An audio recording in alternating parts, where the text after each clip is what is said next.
자, 여러분 안녕하십니까? 근로자 퇴직급여 보장법을 담당하고 있는 박구서입니다. 자, 근로자 퇴직급여 보장법은 보험 계리사 시험에서 보험 관계법령 그중에 5문제가 출제됩니다. 점수로 따지면 12.5점이 되겠죠. 이거 5개밖에 안 나는데 총 40문제 중에 5개죠? 해야 될까 말아야 될까 고민하는 분들 계십니다. 결론부터 말씀드리죠. 제가 이 과목을 담당하고 있어서가 아니라 이거는 반드시 공부하셔야 됩니다. 왜요? 가장 가성비가 높은 법률 중에 하나입니다. 다시 말하면 공부하는 데 투입하는 시간에 비해서 점수를 딸 수 있는 그 점수가 상당히 좋다는 얘기죠. 다시 말하면 5문제 중에서 4문제는 충분히 맞출 수 있습니다. 어느 정도 공부하면 20시간입니다. 이때 20시간이라는 건 수업 듣는데 한 10시간 정도 수업 듣고 10시간 정도 그 다음에 다시 혼자 복습하는 데는 5시간이면 충분합니다. 자, 한 번 할 때 복습하는 것 5시간, 두 번째 볼 때는 3시간 정도면 또 됩니다. 그럼 두 번째 보는 때 또 복습할 때 3시간, 마지막 2시간만 더 투자하면 한 번 더 볼 수 있습니다. 그럼 수업 한 번 듣고 복습하는 거 3번까지 다 합쳐가지고 총 20시간이면 이거 뒤집어 쓴다는 얘기입니다. 그리고 점수는 4개를 맞출 수 있으니까 5개 다 맞추라고 안 해요. 4개만 맞추자. 그래도 몇 점? 10점입니다. 20시간 투자해가지고 10점 맞는다? 만만한 게 아니거든요. 법률 과목이 여러분들한테는 고득점 과목이 돼야 됩니다. 회계라든지 또는 다른 과목에서는 그렇게 점수 따기가 쉽지 않잖아요. 보험 수학을 전공했거나 또는 회계학을 전공했거나 그런 분 아니고는 그쪽에서 점수 따는 데는 한도가 있습니다. 그럼 어떤 게 가성비가 높다? 법령, 이 보험관계 법령이 점수 따기가 상당히 좋은 과목인데 몇 점 목표로 한다? 80점입니다. 여러분들이 적어도 법과목에서는 최소한 80점 이상은 맞아야 되는데 그중에 10점을 까고 들어간다? 그건 만만한 점수 아닙니다. 따라서 근로자 퇴직급여 보장법 시험 문제에서는 얼마든지 4개 10점 맞출 수 있으니까 가장 짧은 시간에 가장 효율성이 높은 과목으로서 절대로 포기하지 말라라는 걸 먼저 말씀드리고, 그럼 여러분들 책을 보시면 사실은 진도 나가는 게 기본서 이거 보시면 9페이지부터 보십시오. 9페이지에 근로자 퇴직급여 보장법 이론 해가지고 이론이 쭉 나오죠. 그 이론 중에서 69페이지인가요?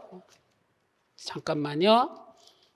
다시 59페이지, 30, 47, 55, 57페이지까지. 여러분들 책에 보시면 몇 페이지부터? 9페이지부터 57페이지까지. 그럼 약 50페이지가 안 됩니다. 여기서 약 4문제가 출제됩니다. 그러니까 50페이지도 안 되는 분량 속에서 몇 문제 난다? 4문제 난다. 이거를 포기한다는 게 말이 안 되죠. 여기서 10점 정도로 딸 수 있다는데. 그러니까 이거는 그 정도만 공부해도 됩니다. 그럼 나머지 58페이지부터 실질적으로 이론이 90페이지에서 끝납니다. 한 30페이지 정도 있어요. 거기서 한 문제 정도밖에 출제가 되지 않고 있습니다. 그래서 거기서는 중요한 것만 몇 가지 찍으면 된다.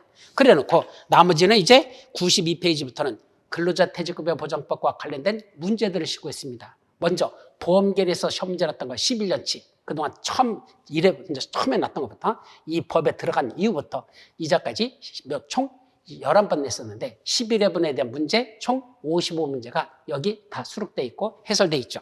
요거는 여러분들에게 강의할 때 문제 다 풀어드릴 겁니다. 그거 끝나고 나면 공인 노무사 시험 문제가 또 10년치 이상이 들어있어요.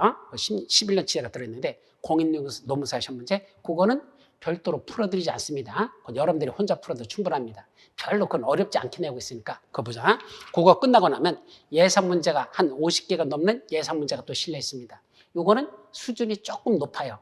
다음 중 옳은 것을 이런 문제가 대부분입니다. 따라서 틀린 지문들을 많이 넣어놨으니까 여러분들이 공부가 다 끝나고 나서 문제 풀면서 내가 어디를 정확하게 숙지하지 못하고 있는지 그 틀린 부분을 잘 찾아내는 연습을 마지막 50문제를 마무리한다면 여러분들이 목표하는 5문제들 4개는 충분한, 사실은 5개 다 맞출 수 있는데 그냥 하나는 실수로 틀렸다 치자 4문제는 여러분들이 얼마든지 맞출 수 있으니까 절대로 포기하지 말고 짧은 시간에 끝낼 수 있는 과목이라는 거, 효자 과목이라는 걸 생각하시면서 공부하셨으면 좋겠습니다. 아셨죠?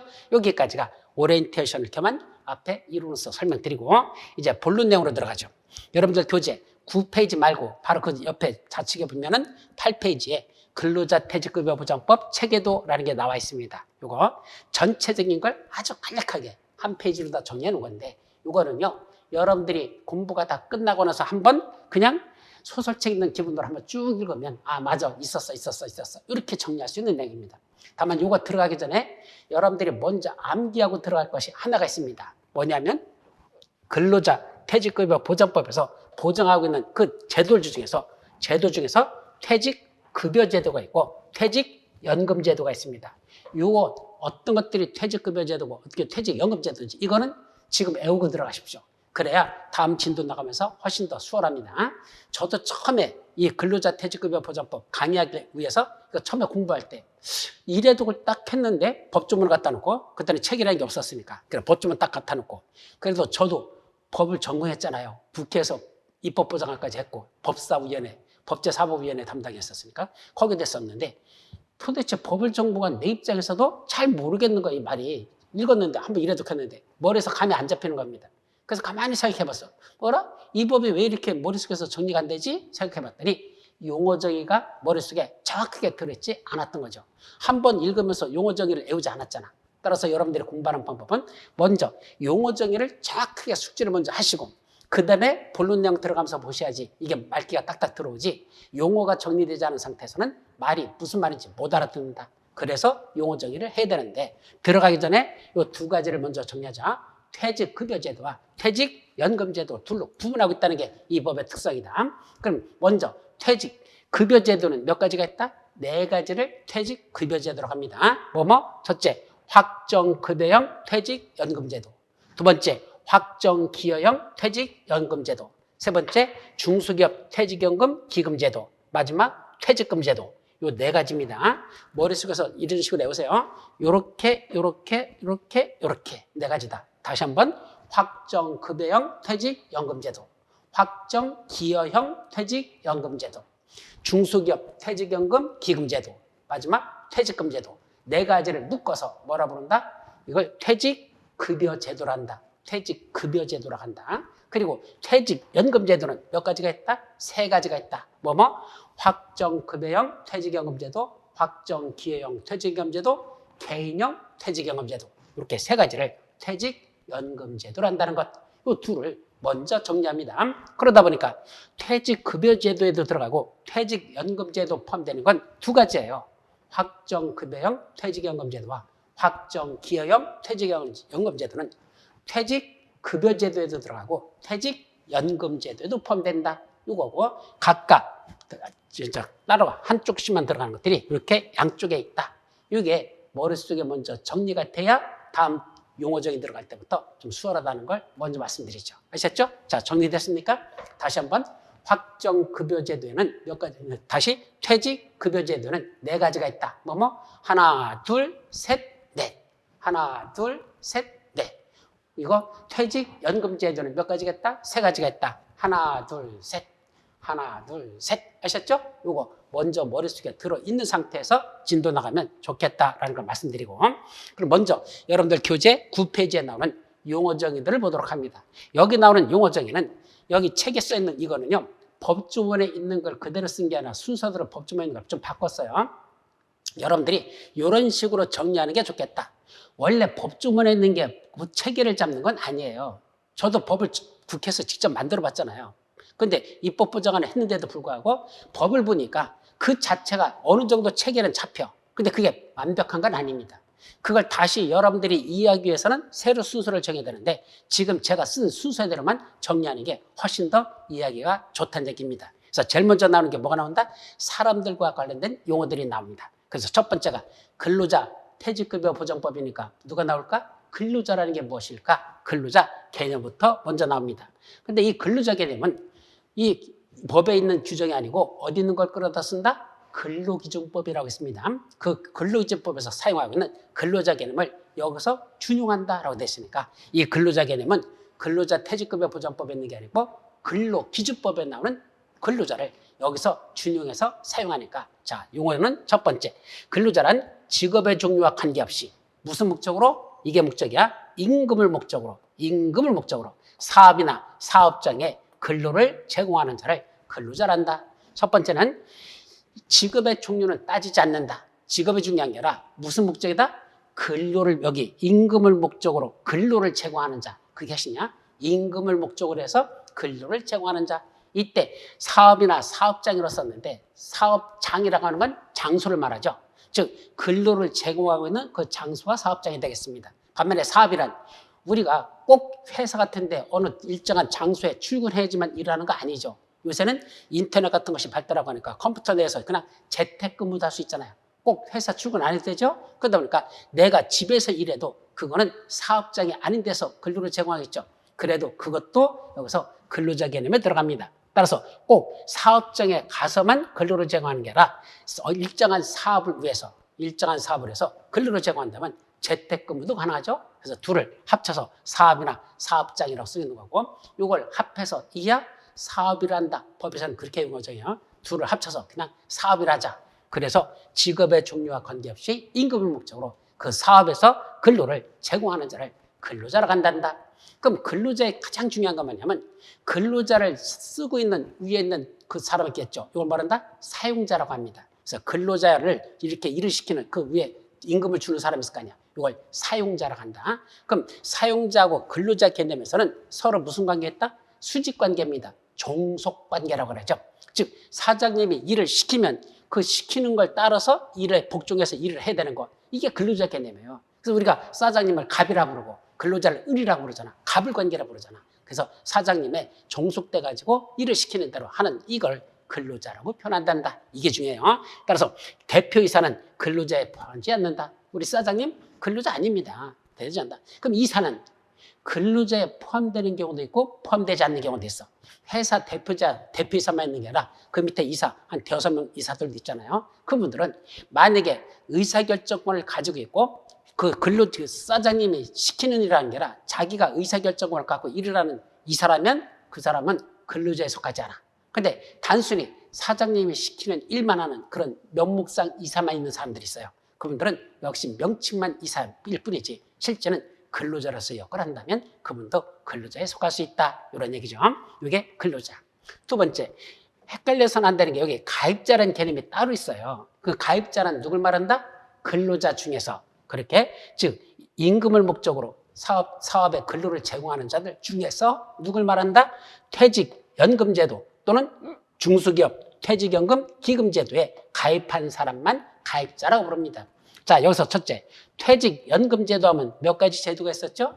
퇴직연금제도 하면 좀 전 페이지에서 봤던 하나, 둘, 셋. 우측에 있는 거죠? 하나, 둘, 셋. 즉, 확정급여형 퇴직연금제도, 확정기여형 퇴직연금제도, 개인형 퇴직연금제도. 이렇게 세 가지. 이것이 바로 퇴직연금제도. 거기에 가입해 있는 사람을 뭐라 부른다? 가입자라 부르자. 또 하나 있어. 추가적으로 여기 이쪽에 있던 첫 번째 했던 중소기업 퇴직연금 기금제도 있었죠? 요거는 퇴직급여제도는 포함되고 퇴직연금제도는 포함되지 않죠? 근데 그거까지도 거기에서 뭐 하는 자? 그게 제도에 가입했는 사람, 그 사람도 가입자가 되겠습니다. 그러면 가만히 들여다봐봐. 포함되지 않는 게 누구죠? 바로 퇴직금제도. 퇴직금제도에 있는 그 근로자들은 다 그냥 근로자라고 그러지 그분들은 가입자라고 하지 않습니다. 퇴직금제도는 당연히 들어가는 거거든. 그러니까 그거는 별도로 가입이라는 개념이 아니야. 내가 회사에 취업해서 1년 이상 근로자로서 일하면 당연히 퇴직금을 주게 돼 있거든요. 그러니까 그건 별도로 가입이라는 개념이 없기 때문에 당연히 그건 가입자 개념에 들어가지 않는 근로자지만 그분도 퇴직급여를 보장받을 수 있습니다. 그래서 여기 가입자 개념에는 퇴직금 제도에 가입되는 사람들은 가입자라 부르지 않고 결국 퇴직연금제도 3가지 플러스 중소기업 퇴직연금 기금제도 거기에 가입한 그 4명 그 속에 포함되는 사람들만 가입자라 부른다. 요거까지 따라서 근로자와 가입자를 구분할 수 있어야 된다. 자, 그 다음에 여기 사용자라는 개념이 나오죠. 이제 두 번째 사람 이름 사용자. 사용자란 사업주 또는 사업 경영 담당자 그 밖에 근로자에 관한 사용이 돼요. 사업주를 위하여 행위하는 자를 우리가 뭐라 부른다? 사용자라 부르자. 그러니까 결국 사용자는 회사예요, 회사. 근로자를 갖다가 사용하고 있는 회사. 그 회사를 사용자라 부른단다. 그 사장님이라든지 그 각종 관련된 사람들이 전부 다 사용자 개념에 들어갑니다. 그럼 세 번째, 퇴직연금 사업자라는 개념이 여기 하나 더 들어가요. 그럼 퇴직연금 사업자는 뭘까? 퇴직연금 사업자.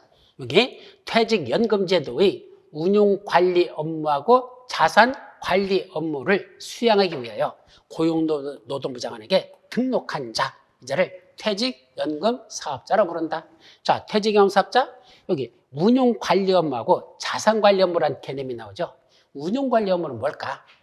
자, 우리 이 제도는 어떤 식으로 운영되냐면 일단은 근로자들이 퇴직을 할 때 퇴직급여라는 걸 지급해야 되거든요. 우리가 얼마 퇴직금 하는 거 이걸 지급해야 되는데 그러려면 사장님이 뭐라 해야 되죠? 원래 퇴직할 때 돈을 줘야 되는데 자기가 그 돈을 갖고선 보관하고 있다 또는 마련하지 않고 있다가 갑자기 퇴직하는 직원에게 퇴직급여를 줘야 되는데 예를 들면 30년 동안 근속한 퇴직자가 받을 돈이 1억이 넘는데 그럼 1억을 갑자기 줄 돈이 없잖아요. 못 줍니다. 그러다 보니까 이 퇴직급여 제도가 제대로 운영이 안 되는 거야. 이걸 보장하기 위해요. 근로자 퇴직급여 보장법이라는 게 근로자가 퇴직할 때 그 급여를 제대로 받도록 보장하기 위해서 이 법을 만든 거죠. 그럼 어떤 식으로 만들었다? 사장님이 자기가 그 근로자한테 지급할 퇴직급여 있죠. 이거를 자기가 자기가 적립하는 게 아니고 자기 통장에다 지가 돈을 넣어놨다 거기서 빼주는 게 아니고 퇴직연금 사업자라는 이 일종의 금융기관이야. 거기다 이 돈을 맡기는 겁니다. 거기다 집어넣는 겁니다. 자기가 함부로 뺏을 수 없어. 거기 들어가는 돈은. 그럼 거기다 집어넣어놓고 나중에 근로자가 퇴직하게 되면 그때 그 퇴직연금 사업자가 그 돈을 빼주는 겁니다. 근데 문제는 이 기금이 뭐일 거 아닙니까? 그걸 적립금이라고 하는데 그 돈이 자꾸 이제 은행 사장님이 이 퇴직할 이 직원에게 넣어주는 이 돈이 있을 건데 이게 적립금인데 이 적립금 그냥 은행에다 넣어놓고 금융기관인 퇴직연금 사업자에다 그냥 넣어놓고 내버려두고 있으면 그건 아니잖아요. 뭐 해야 됩니까? 이걸 불려야 되죠. 불린다. 불린다가 뭐죠? 바로 운용을 한다는 얘기입니다. 즉 수익사업을 창출해야 되겠죠. 그럼 퇴직연금 사업자가 하나의 상품을 여러 개를 만들어냅니다. 상품을 만들어내요. 그럼 이때 상품이라는 건 이 적립금을 어디다 투자할 거냐? 투자 상품이죠. 그 투자 상품을 이 퇴직연금 사업자가 지가 그걸 만들어냅니다. 그러면 그걸 상품을 이렇게 고르고 마음에 드는 거 골라가지고 거기다가 일단은 투자를 하는 개념이죠. 그럼 나중에 돈이 불어날 거 아닙니까? 물론 그냥 예금이나 적금 같은 데만 집어넣으면 꾸준히 늘어나지만 수익이 별로겠죠. 연리 1, 2%밖에 안 되잖아요. 그 예적금은. 그런데 투자 상품 같은 거, 예를 들면 주식이라든지 또는 부동산이라든지 또는 증권이라든지 이런 데다가 투자한다면 좀 수익이 더 높을 수도 있겠죠. 대신 위험 부담도 높습니다. 항상 플러스 되는 게 아니라 주식 보십시오. 떨어질 때는 폭락하잖아. 그러면 왕창 손해볼 수도 있겠죠. 그런 건 약간 투기성이 약간 있는 그런 상품에도 투자할 수 있겠죠. 그래가지고 나중에 돈이 많이 불어나면 그거 훨씬 더 좋아지겠죠. 그거 운용하는 상품을 누가 만들어낸다? 퇴직연금 사업자가 그 상품을 만듭니다. 그 상품 만드는 그 업무를 뭐라 부른다? 그게 운용관리 업무라는 겁니다. 그래서 퇴직연금 사업자가 하는 업무 중에 첫 번째가 운용관리 업무가 있습니다.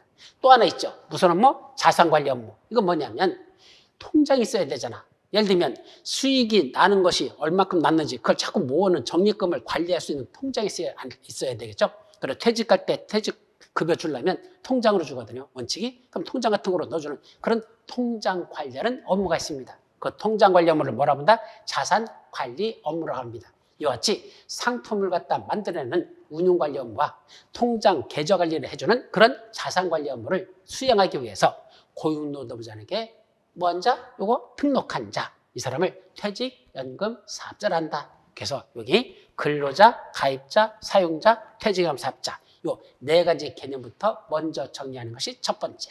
자, 두 번째가 요거 임금이라는 개념이 이제 나오죠. 자, 돈과 관련된 게 나옵니다. 이때 임금이란 사용자가 근로의 대가로 근로자에게 임금이나 봉급 그 밖에 어떠한 명칭으로든지 지급하는 일체의 금품. 사용자가 근로자가 근로의 대가로서 받아야 될 돈 있잖아요. 그 일체의 금품, 이게 임금이에요. 결국 일한 만큼 주는 돈, 이것이 임금이다. 이런 얘기죠. 근데 임금 중에 무슨 임금이 있다? 평균 임금이라는 개념이 있어요. 무슨 임금? 평균 임금. 평균 임금이란 평균 임금을 산정해야 할 사유가 발생한 날. 평균 임금을 산정해야 될 사유가 발생한 날. 그럼 산정해야 될 사유라는 게 뭐가 있을까? 여기서는요. 자, 가장 정리 퇴직이죠. 근로자가 퇴직을 한단다. 그럼 퇴직에 따라서 퇴직급여를 줘야 되잖아. 그럼 퇴직급여를 산출하기 위한 그것이 평균임금을 기준으로 하는 게 있는데 그때 평균임금을 산정해야 될 사유라는 건 바로 퇴직입니다. 아니면 퇴직금 제도에서 중간정산 제도라는 게 있어요.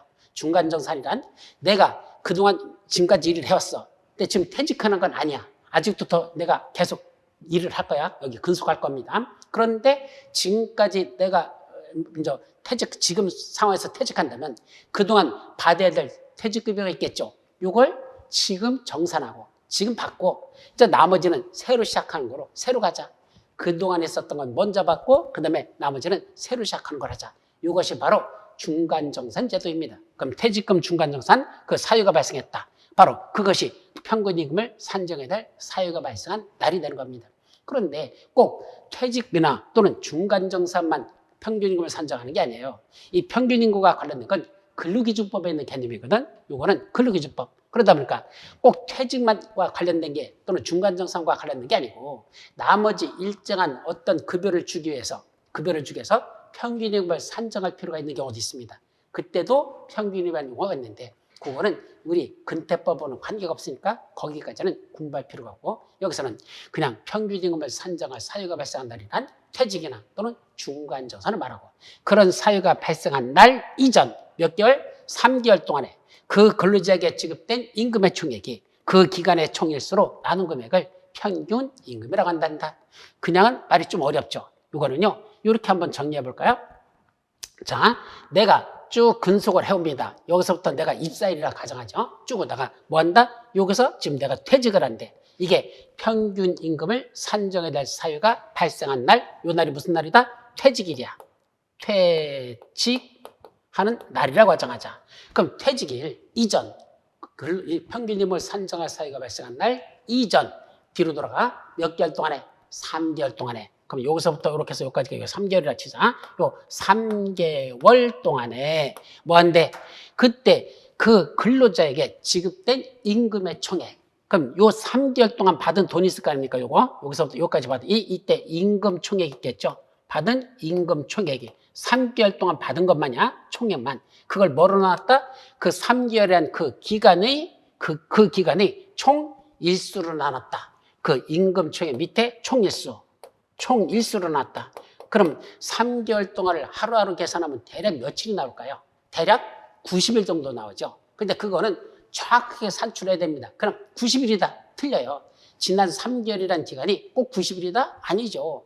자, 볼까요? 2월 달은 28일밖에 없는 게 원칙입니다. 그리고 윤년 들어가죠. 4년마다 29일에 한 번 돌아옵니다. 그죠? 2월 달은 28일이 원칙이야. 단 4년마다 며칠이 나온다? 2월 달이 29일도 나옵니다. 그 다음에 매달은 30일만 있는 게 아니야. 31일도 있습니다. 그죠? 자, 그렇다면 이렇게 계산해봐요. 2월, 3월, 4월 이렇게 합쳐봐. 그럼 2월 달, 올해 같은 경우 2025년 기준으로 하죠. 2025년 기준으로 한다면 2월 달이 28일입니다. 그 다음에 3월 달이 31일입니다. 4월 달이 30. 그럼 28, 31일, 30 합치면 며칠이죠?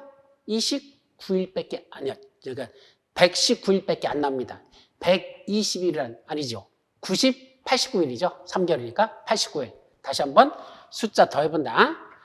자, 2월 달에 28일 플러스 3월 달에 31일, 4월 달에 30일 합치면 며칠? 이거 89일밖에 안 나온다는 얘기입니다.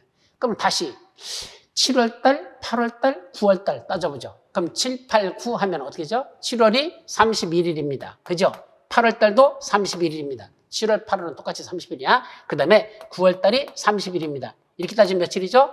92일도 나옵니다. 따라서 이 윤달이 끼면 89일 플러스 하루가 더 들어가지고 29일이 들어가니까 그때는 요 2, 3, 4월이 89일이 아니라 90일이 되는 경우도 있고 그 다음에 91일이 나오는 경우도 있고 92일이 되는 경우도 있습니다. 따라서 지난 3개월이란 이 개념은 지난 3개월이란 이 기간은 하루하루 날짜로 따지면 최저 89일부터 최대 92일까지 이게 달라진다는 거죠. 그게 총일수라는 개념이 그거야. 그래서 총일수는 89일부터 90일까지 있더라. 그거로 그 3개월의 임금 총액을 다 합친 걸 그걸 나누라는 얘기입니다. 3개월 동안 받은 임금 총액 정했죠? 그걸 저 날짜 3개월이라는 걸 날짜로 3개월 날짜를 총일수로 그 날짜로 계산했을 때 그러면 그게 89일도 되고 90일도 되고 91일도 되고 90일도 되는 그거로 나누라는 얘기죠. 나누면 이게 뭐가 된다? 그게 평균 임금이 되는 겁니다. 따라서 평균 임금은 일당 개념입니다. 하루당 얼마다라고 이렇게 계산한다는 거. 하루당 얼마 이렇게 계산하죠. 그래서 여러분들 교재 보시면 몇 페이지에 10페이지에 동그라미 6번 위에 평균임금이라는 게 나와요. 그래서 평균임금 그 중간에 밑에 산정 방법이 나옵니다. 그래서 평균임금을 산정하는 그 방법 계산하는 게 나오죠. 그중에 보면은 2025년 4월 1일자로 사표서가 수리됐대. 사표가 수리되는 날이, 사표서가 수리되는 날이 퇴직일입니다. 그 날이. 그럼 퇴직일 기준으로 해서 그날은 포함시키잖아. 퇴직일은 포함시키자고. 그 전날. 그러니까 4월 1일 전날이니까 3월 30일이죠. 3월 30일부터 1개월 따지면 언제까지 되냐? 3월 1일부터 3월 30일까지가 1개월이죠. 그 다음에 2월 또 이제 뒤로 들어가서는 이제 3월 달이 그립고 다시 또 2월 달은 그 또 1개월 또 들어가면 2월 달은 28일부터 1일까지니까 2월 1일부터니까 2월 1일부터 2월 28일까지. 그 다음에 1월 1일부터 1월 31일까지. 그거 다 합쳤더니 그 며칠이 되죠? 그게 여기서는 90일이 되죠. 그죠? 28일 플러스 31일 플러스 그러니까 따지면 3월 달이 31일 플러스 2월 달이 28일 플러스 1월 달이 30일이니까 합치면 이게 90일이 나오더라는 얘기죠. 그러면 이때 총일수는 90일이 되는 거고 그때 임금 받은 총액이 거기 예를 들어서 얼마로 써 있죠? 630만 원 받았답니다. 그럼 임금 받은 총액은 630만 원이래. 그럼 90일분에 630하고 나누면 그게 몇인다? 이게 7만 원이라는 돈이 나오죠. 바로 이 7만 원이 하루 일당 평균임금을 계산하는 겁니다. 그래서 평균임금의 가장 중요한 특성은 그런 직전, 지금 계산하는 날 직전 3개월 동안 받은 총 임금 총액을 뭐로 나눴다? 그 총 일수로 나눈 거네. 그래서 하루 일당 얼마라는 게 평균임금이란다. 이것을 여러분들이 정확하게 아는 게 중요합니다. 다만 여러분들 책에서 거기 얘를 EX 해놓고 퇴직일 계산할 때 630만 원 나누기 90인데 책이 어떻게 됐어요? 630만 원 나누기 90 이렇게 써야 되는데 이 나누기가 그냥 콜론으로 찍었어요. 세미콜론이 아니라 그냥 콜론으로 찍었죠. 아니에요. 요거 가운데 이렇게 해서 나누기 표시가 들어가야 돼요. 이렇게 나누기를 해야 되는데 근데 책에는 이렇게 돼 있다 이거. 그래서 이게 아니고 이거 나누기 표시로. 작년 책에는 분명히 나누기로 돼 있었거든. 올해도 저 손 전혀 안 됐는데 편집하면서 뭔가 이게 잘못됐다고 생각해서 편집하신 분이 고쳐놨는지 하여튼 콜론으로 돼 있어. 그래서 콜론이 아니고 나누기 표시로 다 바꿔달라. 그래서 나누면 이게 나누기 표시로 이렇게 붙이면 며칠이 된다? 이게 7만 원 하고 나왔죠. 이게 평균임금이 바로 7만 원이 된다는 것. 그렇게 계산법입니다. 다만 근로자가 취업한 후 3개월 미만밖에 안 될 때 이거는 근태법으로 관계가 없는 건데 하여튼 취업한 날수가 3개월이 안 돼. 그러면 그 3개월이 안 되는 그 날짜로 다 나누면 됩니다. 그래서 그 밑에 두 번째 거 나오죠. 3개월 미만인 경우 임금 총액이 300만 원 받았어. 근데 근무한 날짜는 50일밖에 안 돼. 그럼 300만 원 나누기 50일 이렇게 했을 때 6만 원. 이게 평균임금이 되는 겁니다. 3개월 미만일 때는 뭐로 따진다? 그냥 그 날짜로 다 나눠라. 그러면 그게 평균임금이 된다. 여기까지가 평균임금에 대한 계산법이 되겠습니다. 아셨죠? 여기까지. 자, 그 다음에 중요한 거 급여라는 개념입니다. 뭐랑 헷갈리지 말라? 제가 처음에 헷갈렸던 게 이겁니다.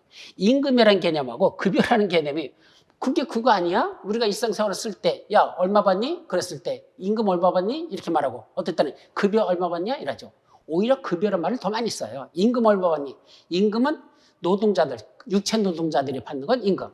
사무직에서 받는 임금은 그건 급여. 뭐 이런 식으로 우리가 생각하거든. 근데 법적으로는 전혀 그런 개념이 아니라는 거. 임금은 그냥 근로대가로 받는 일체의 금품은 임금이다. 그리고 급여는 그게 아니고 그냥 퇴직할 때 받는 돈. 한마디로 퇴직급여.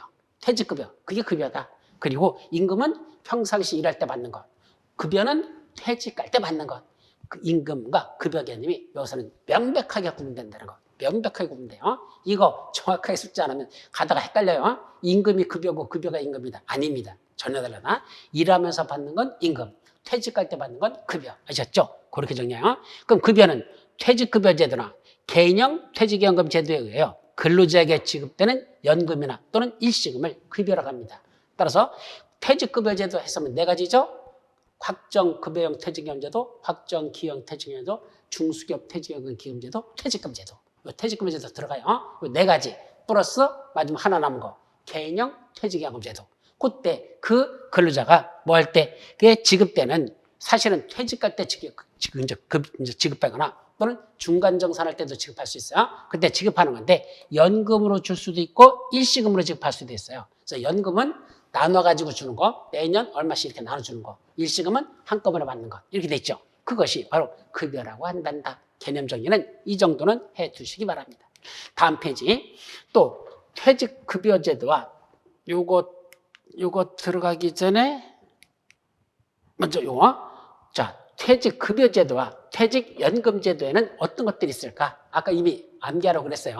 먼저 퇴직급여제도는 몇 가지가 있다? 네 가지. 확정급여형 퇴직연금제도, 확정기회형 퇴직연금제도, 중소기업 퇴직연금 기금제도, 퇴직금제도. 요거는 퇴직급여제도를 한다. 여기에는 뭐가 들어가지 않는다? 요거 개인형 퇴직연금제도는 포함되지 않아요. 요거 조심하시고. 반면에 퇴직연금제도는 몇 가지? 세 가지. 확정급여형 퇴직연금제도, 확정기회형 퇴직연금제도, 또 하나 개인형 퇴직연금제도. 이것만 퇴직연금제도. 뭐는 들어가지 않는다? 특히 이거 중소기업 퇴직연금 기금제도는 퇴직연금제도에 포함되지 않는다. 이게 중요해요. 중소기업 퇴직연금 기금제도는 연금이란 말이 들어가는데도 퇴직연금제도에 포함되지 않는다. 여기 퇴직금제도도 퇴직연금제도는 들어가지 않는다라는 거, 요 개념 정리를 먼저 정확히 하라 그랬죠. 자, 그럼 이때 여기 확정급여형 퇴직연금제도란 무엇일까? 이것도 이번 47회 때 시험 문제 지문으로 났었죠. 확정급여형 퇴직연금제도. 영어로 뭐라 부른다? 확정이 뭐죠? defined. 이게 확정이라는 뜻이야. 그 다음에 benefit. 여러분들 베너피트란 말 요새는 그냥 써버리더라고. 해석도 아니야. 그냥 베너피트.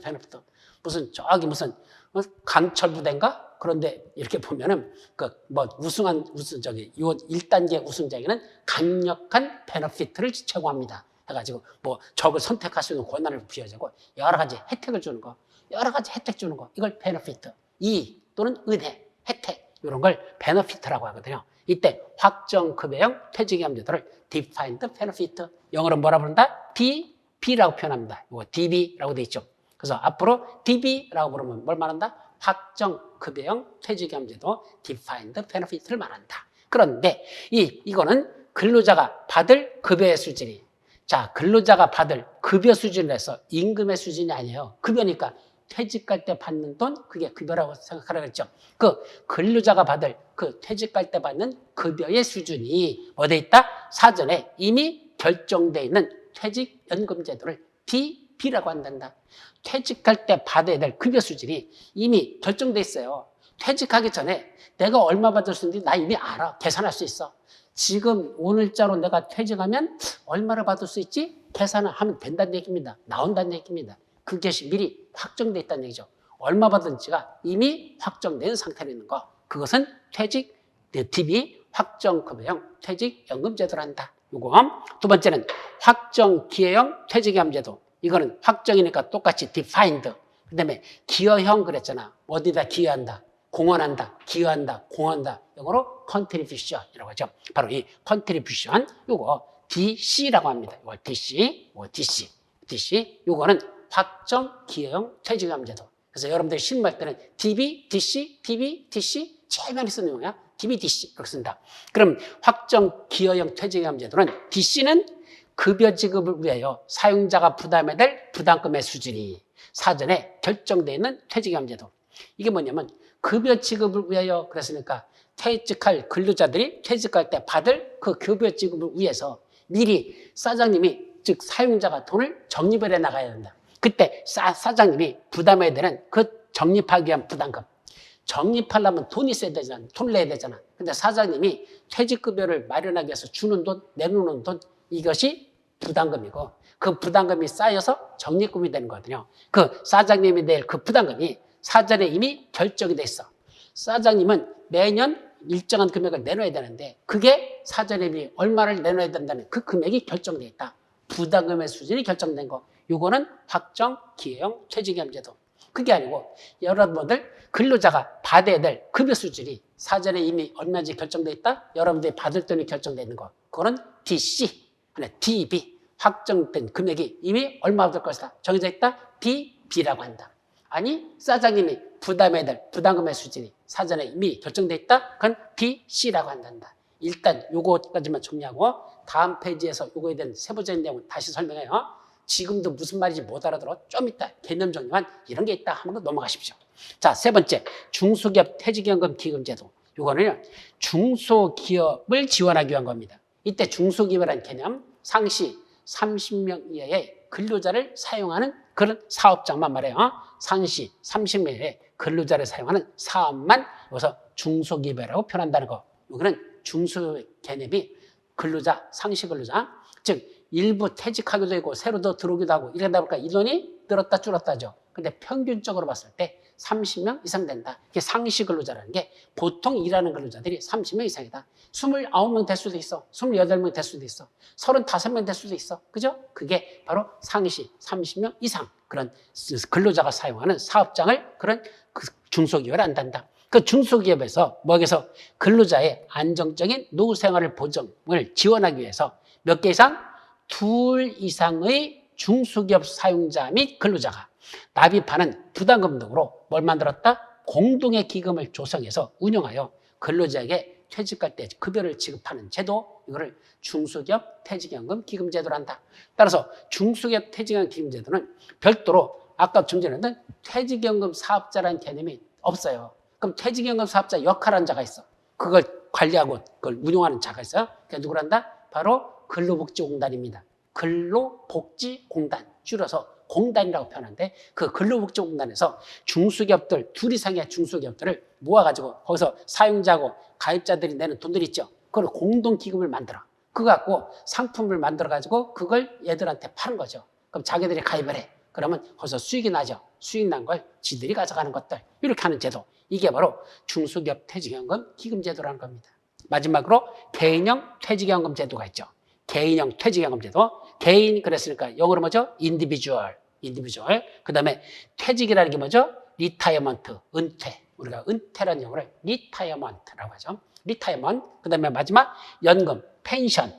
연금, 펜션이 연금이에요. 따라서 개인적인 은퇴 시에 받는 연금 이런 뜻이죠. 이게 개인형 퇴직연금 제도. 그래서 영어로 individual retirement pension에서 IRP라고 한단다. IRP. 따라서 DB, DC, IRP.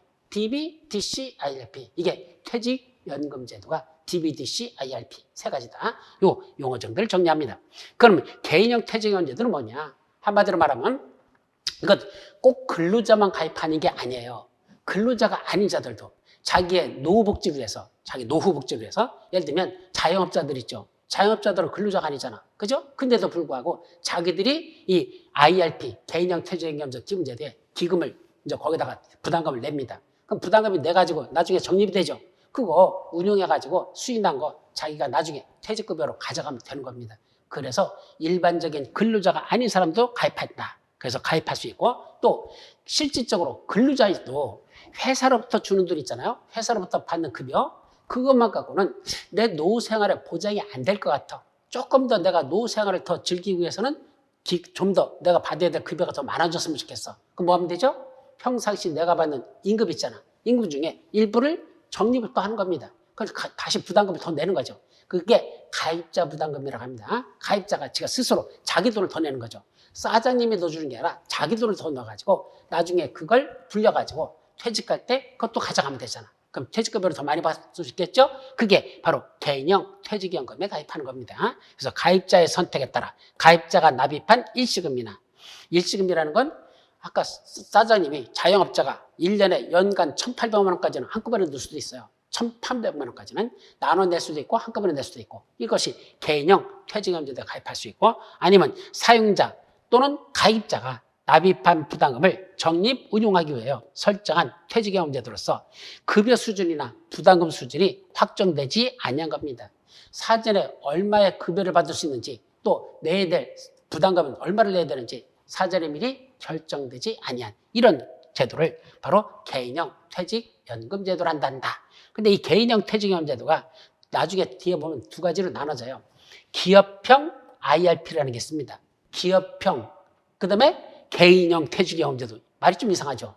기업형인데 개인형 퇴직연금제도에 가입할 수 있대. 이때 기업이란 상시 근로자 10명 미만인 아주 작은 중소기업 중에서도 30명이 아니라 10명 미만, 그야말로 소규모 중소기업, 그냥 우리가 말하는 흔히 구멍가게 수준의 중소기업들 있죠. 10명 미만, 그러니까 작은 그들이 가입하는 개인형 퇴직금 제도를 그걸 기업형 IRP라고 하고, 그게 아니고 순수한 개인들이 가입하는 거, 그거는 그냥 개인형 퇴직금 제도랍니다. 그러니까 이것도 조금 법적으로는 문제가 있어요. 개인형 퇴직연금 제도 해놓고 둘로 나눠버렸다니까, 법에서. 그래서 첫째는 일반, 아까 자영업자라든지 또는 이런 가입자들이 추가적으로 더 돈을 내가지고 나중에 더 많이 받으려고 그렇게 여러 사람들이 더 내는 거, 그건 순수 개인형 퇴직연금 제도고, 그게 아니고 상시 근로자 10명 미만인 그런 초소형 중소기업에서 자기들 근로자들에게 나중에 급여 지급하기 위해서 가입하는 그걸 개인형 퇴직연금 제도 중에서도 기업형 IRP라고 부른단다. 그래서 순수 IRP가 있고 기업형 IRP가 있다. 이렇게 나중에 여러분들 진도 나가면 둘로 구분된다는 것, 그것까지도 일단 기억해야 돼. 핵심은 급여 수준이나 부담금 수준이 사전에 아직 결정되어 있는 게 아닌 제도, 이것이 바로 개인형 퇴직연금 제도란다. 아셨죠? 여기까지만 일단 기억합니다. 그럼 여기서 확정급여형, 확정기여형 두 가지 퇴직연금 제도 두 가지를 비교해보자. 이걸 먼저 여러분들이 이해를 하셔야 그 다음에 진도 나갈 때 이게 무슨 말이구나 알아듣지. 지금 나와 있는 이걸 이해를 못하면 끝까지도 무슨 말인지 몰라. 처음에 먼저 이해하는 게 이게 대단히 중요해요. 제일 핵심이 두 가지가 돼요. 이게 DB라 그랬죠? 이게 BC라 그랬죠? 이 DB와 DC 두 가지가 어떻게 차이가 있느냐? 이게 전체적인 이 퇴직급여 제도에 전반적으로 다 이게 기준이 돼서 적용돼요. 그래서 이걸 적용된다. 그래서 첫째, DB랑 DC는 이런 식이죠. 일단 사장님이 근로자들이 퇴직할 때 급여를 지급하기 위해서 일단 기금을 내야 되겠죠? 그 돈을 뭘 한다? 그게 부담금입니다. 일단 사장님이 부담금을 냅니다. 누구한테 낸다 그랬죠? 자기 통장에다 넣어놓는다 그랬습니까? 아니요. 어디서? 퇴직연금 사업자. 여기다가 일단 맡기는 성격인데 계좌가 있어요. 구자 통장이 있습니다. 그 통장에 일단 넣어도 돼. 결론은 사장님 맘대로 이 돈을 꺼내 쓸 수 없는 돈이다. 부담금을 납입하는 건 왜? 나중에 자기 근로자들이 퇴직할 때 줄 돈이니까 사장님이 함부로 꺼내 쓸 수 없도록 만드는 제도야. 그걸 어디다 맡긴다? 퇴직연금 사업자. 아까 통장 계좌를 관리하는 게 있었죠. 자산관리 업무. 그 자산관리 업무는 그 퇴직연금 사업자한테 그 돈을 집어넣는 겁니다. 그게 뭐라는데? 부담금을 납입합니다. 근데 이 부담금, 일단 돈이 들어오면 그것이 계속 쌓일 거 아니야. 쭉 적립이 되죠. 그걸 쌓인 걸 뭐란다? 적립금이라고 한다 그랬죠. 부담금이 들어오면 쌓인 걸 적립금이라 한다. 용어 정의를 먼저 정확하게 하면서 해야 돼요. 자, 그럼 적립금이 쌓였잖아. 그 적립금 그냥 통장에다 넣어놓고 내버려 둔다? 그걸 운용해야 된다. 운용해야 된다. 아까 운용 뭐죠?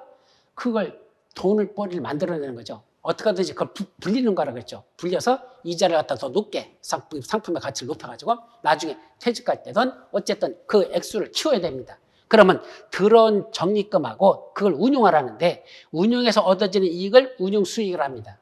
그걸 운용해가지고 어디다 투자 같은 걸 해가지고 그 돈이 가치가 더 높아졌어.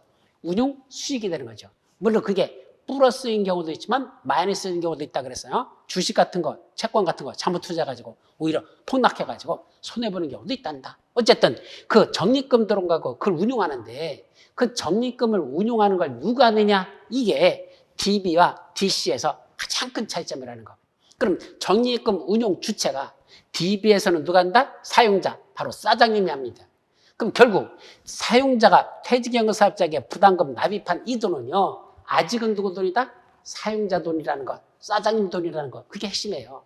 그럼 사장님 돈인데 자기 돈이니까 지가 운용을 합니다. 지가 상품 같은 거 골라서 가입해가지고 수익률을 내는 거죠. 그래서 연리 뭐 5%, 10%, 20% 이런 상품을 잘 골라가지고 수익을 냅니다. 그러면 운용 수익이 많아졌잖아. 근데 운용 수익이 많아졌다고 퇴직하는 그 근로자에게 급여가 더 많이 줄까? 그렇지도 않습니다. 사장님은 운용을 해가지고 근로자에 줘야 될 급여 수준은 아까 미리 결정되어 있는 게 DB라고 그랬잖아. 근로자가 받아야 될 급여 수준은 이미 결정됐습니다. 얼마? 바로 계속근로기간 1년에 대해서 31분 이상의 평균임금, 이것만 지급하라고 되어 있습니다. 아무리 운용수익이 많아졌다 하더라도 이거는 사장님 돈이야, 아직은. 그럼 그 돈에서 나중에 근로자들이 퇴직하면 급여를 줘야 되잖아. 그때 그 근로자나 가입자한테 줘야 될 그 급여가 바로 계속근로기간 1년. 그러니까 계속 근로기간인 건 좀 이따 개념 나와요.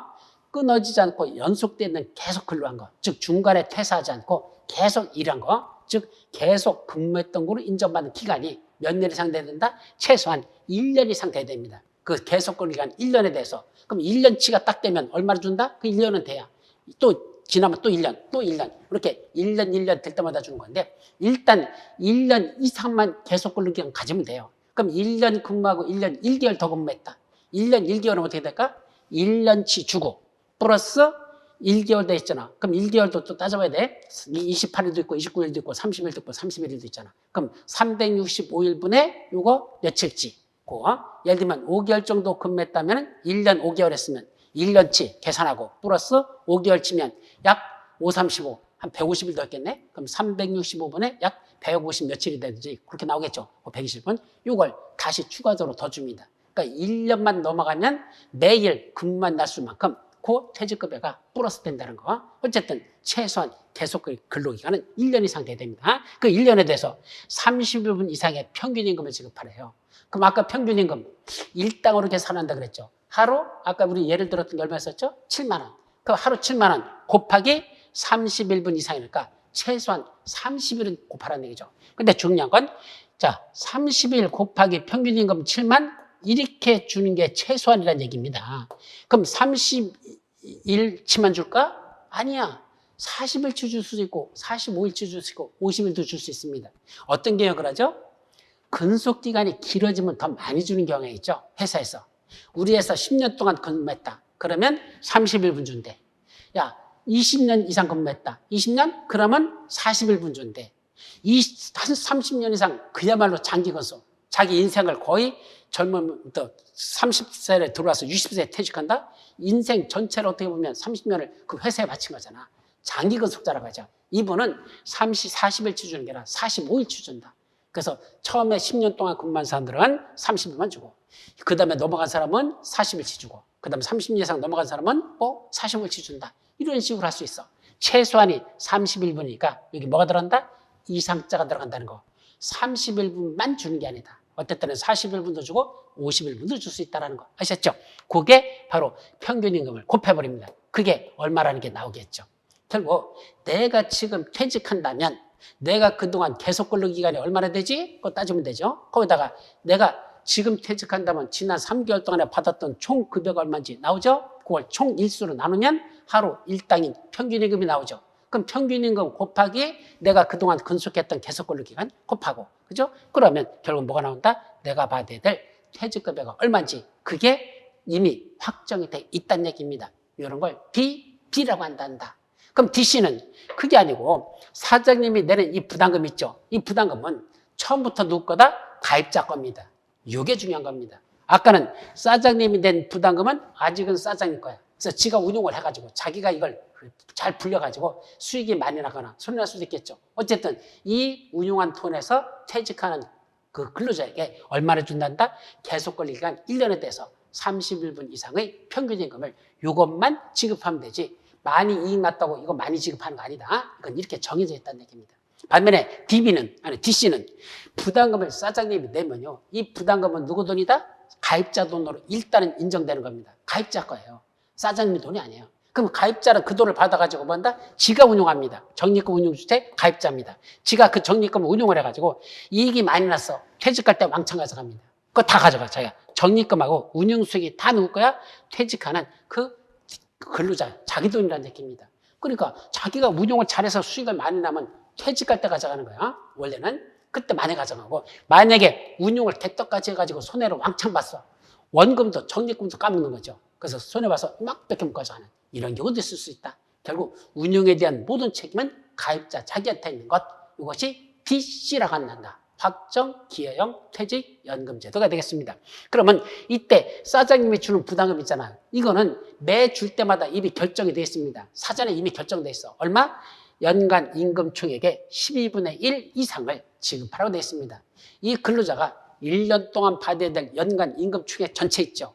그거에 12월로 나눴을 때 그중에 하루치, 그러니까 한 달치, 결국 한 달치가 되는 거죠. 1년은 12개월이니까 12분의 1이라는 건 한 달치를 주라는 얘기입니다. 연간 임금 총액 전체 금액의 그 12분의 1에 해당하는 금액, 요거를 이 사장님이 이 가입자에 가지고 있는 이 퇴직연금 사업자 통장이 있어. 거기에 가입자 계정이 따로 있어요. 그 가입자, 그 근로자들이 이 통장이 따로 있는데 통장에다 그 돈을 사장님이 넣어줍니다. 넣어주면 그 통장에 들어온 돈을 가지고 그 적립금이 쌓였잖아요. 그걸 누가 운용한다? 가입자가 운용해서 퇴직할 때 그 돈을 지가 다 가져가는 것. 이거는 바로 확정 기여형 퇴직연금제도라는 거 아셨죠? 이게 가장 중요한 내용이다. 그러다 보니까 이때 적립금 운용 주체는 여기는 사용자고 여기는 적립금 운용 주체 가입자다. 그러면 나중에 사장님 운용을 개떡같이 해가지고 손해를 많이 봤어. 그럼 손해 많이 봤으면 어떻게 해야 돼? 돈이 부족할 거 아니야. 나중에 퇴직금 해줄 게 부족하잖아. 그러니까 다음 연도에 진입할 때는 이 부담금 있죠? 이 액수가 더 늘어납니다. 빵뻔한 것만큼 더 채워넣으라는 얘기입니다. 부담금을 사장님이 더 넣어줘야 돼. 더 많이 내야 돼. 그러면은 만약에 이익이 많이 났어. 돈이 주체해서 수익이 많이 나가지고 돈이 많이 남아도록 다 퇴직 주고도 남는 돈이 있어. 그때 어떻게 되죠? 그때는 다음 연도 낼 때 부담금 납입할 때 그걸 상계시킬 수 있어. 상계라는 건 원래 부담금 납입할 게 예를 들면 300억을 내야 돼. 올해는 300억 돈을 넣어야 되는데 그중에 수익이 많이 나가지고 그때는 100억이라는 돈을 값없이 상계, 여기서 남는 돈이 있어. 그럼 이거랑 상계시켜버려. 그럼 상계시키면 얼마 없는데 200억만 내면 되겠죠. 300억 타냐는 게 아니라 200억만 내면 된다. 이게 상계죠. 그래서 자기가 낼 부담금을 다 내지 않고 그걸 일부 낼 돈하고 받을 돈하고 까가지고 일부 차액만 부담금을 납입하면 된다. 만약에 왕창 남아버렸어. 너무 많아.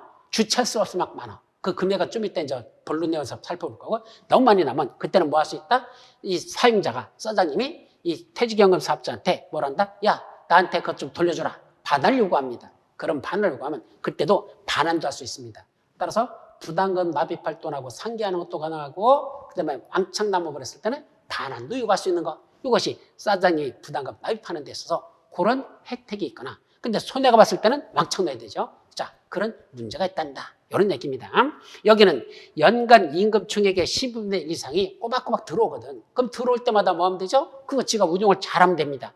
근데 가끔가다 사장님이 부담금을 납입을 안 해주는 경우가 있어. 납입해야 될 날짜가 지났는데 돈이 안 들어와. 그러면 원래 줄 돈을 안 줬으니까 그때는 뭐 해야 된다? 지연이자 지급이라는 거 해야 됩니다. 그래서 지연이자라는 걸 지급해야 된다. 여기는 부담금이 만약에 빵꾸가 났어. 지급할 돈이 부족해. 왜? 운용을 잘못해가지고 손해가 났어. 그러면 그걸 어떻게 하면 재정 건전성을 확보할 것이냐. 재정 건전성 확보에 관한 문제가 남는 거고 그 다음에 이쪽에서는 만약에 넣어줘야 될 돈을 안 넣어줬다? 그러면 이 사장님은 그 늦게 주는 것만큼 지연이자를 합해서 여기다 그걸 가입자한테 그 통장에 계정에다 넣어줘야 된다는 것 그런 것들이 있더라. 아셨죠? 요까지만 정리합니다. 자, 여기 사전지정 운용제도라는 게 하나 더 있죠. 요건 BC에 써 있는 거야. DB에는 없어요. 왜냐하면 좀 전에 적립금 운용을 누가 한다고 그랬죠? 사장님 한다고 그랬잖아. 아니, 이쪽에서는 가입자가 하잖아. 저쪽은 DB는 사장님이, DC는 가입자들이, 지들이 그 적립금을 지들이 운용하랍니다. 그럼 운용할 때 운용 방법이라는 게 있거든. 어떤 상품에 어떤 식으로 이걸 운용할 건지 제가 상품을 선택하는데 그걸 가입자가 적립금 운용 방법을 스스로 선정하지 아니하는 경우가 있습니다.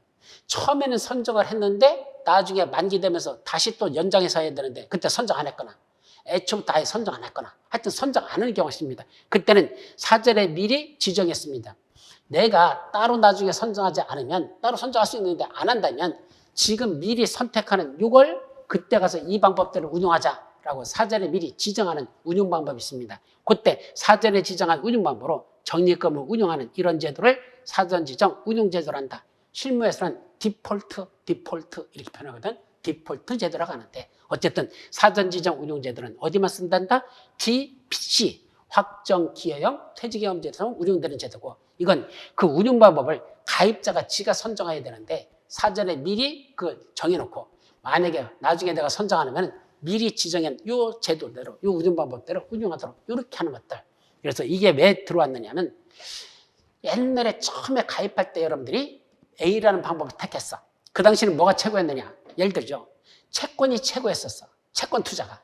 그랬는데 세월이 흐르다 보니까 채권은 이제 낮아졌고 오히려 주식이 훨씬 더 좋아. 그럼 중간에 뭐 하면 돼? 주식으로 바꾸는 것이 수익률을 더 높일 수 있거든. 근데 여러분들이 처음에 선정해놓고 그걸 잊어버려. 일하는데 바빠 뒤지겠는데 뭐 그거 늘어나는 거 어디에 투자하는 게 좋을까? 그거 모르고 까먹고 사는 경우가 있어. 그러다 보니까 지금은 이런 방법 갖고는 도저히 안 했는데 운용 방법을 변경을 해야 되는데 안 하고 옛날 제도 그대로 가지고 수익률이 뭐 1.2% 거기다가 수수료 같은 거 다 떼고 나면 사실은 거의 원금 그것밖에 못 챙기는 이런 경우도 있더라고요. 그래서 이 사전지정 운용제도를 운영하게 되면 연리 보통 6 내지 7% 정도는 된다고 그러더라고요. 그냥 운용하는 건 한 2% 정도. 그리고 사전지정 운용제도는 한 6 내지 7% 정도 수익률이 더 높아진답니다.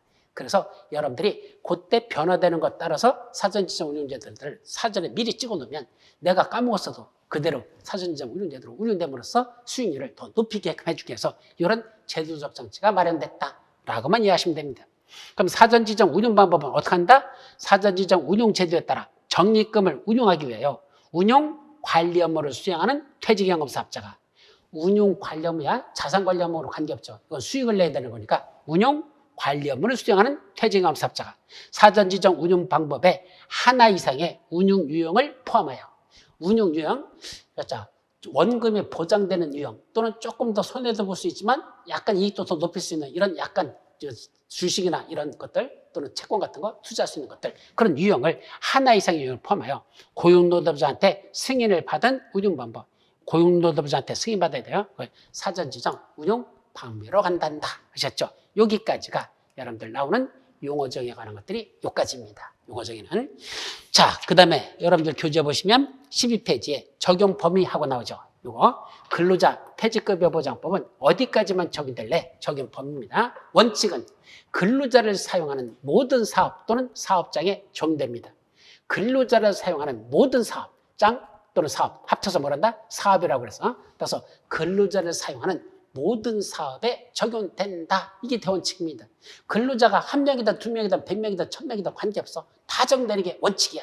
그런데 제외되는 게 있습니다. 즉 근태법, 줄여서 이제 지금부터 근태법이라고 할까요? 근로자 퇴직급여 보장법, 근태법이 원래 퇴직보장법이라고 그래요. 퇴직보장법. 그런데 우리 강의할 때는 그냥 근태법이라고 하죠. 퇴직보장법, 근태법. 요 근태법에 적용되는 범위에서 예외가 있습니다. 제외되는 거. 동거하는 친족만을 사용하는 사업에서는 퇴직급여 적용하지 않습니다. 결국 퇴직금 없다는 얘기야. 퇴직금 적용 안 해. 물론 사장님이 주는 건 관계없어. 법적으로 의무적으로 지급할 게 의무가 없다라는 거. 이게 적용하지 않는다는 거죠. 어떤 거? 동거하는 친족만을 사용하는 사업들.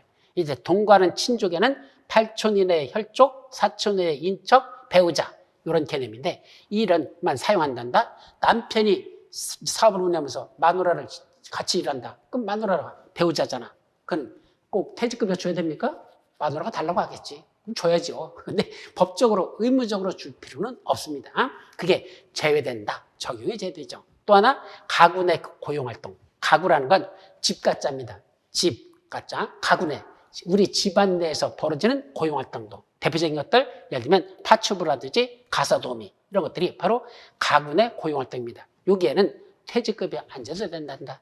요새 조금 문제되는 게 이 파출부, 가사도우미들 있죠? 이분들도 1년 이상 일하는 경우 있잖아요. 그럼 이분들은 퇴직금 안 주는 게 맞느냐? 문제되고 있죠. 그래서 요새는 특히 외국 노동자들 걔들 와가지고 1년 이상 일하잖아요. 퇴직금을 주라고 지금 뭐 이렇게 나오고 있거든. 그러니까 아마 이제 파출부나 또는 가사도우미를 하더라도 일시적인 게 아니라 계속 거기서 1년 이상 일한다면 퇴직급여 주는 것이 맞지 않을까라는 생각인데 어쨌든 현재 가구 내 고용활동은 퇴직급여 보장법이 적용되지 않는다. 두 가지야. 동거하는 친족만을 고용하고 있는 그런 사업. 또 하나는 가구 내 고용활동. 이거는 퇴직급여를 적용하지 않는다. 중요한 거니까 기억하시고. 자, 여기까지만 여러분들 증명하고. 퇴직급여 제도의 설정 있죠? 이거부터는 우리 다음 시간에 살펴보도록 합니다. 여러분 수고하셨습니다.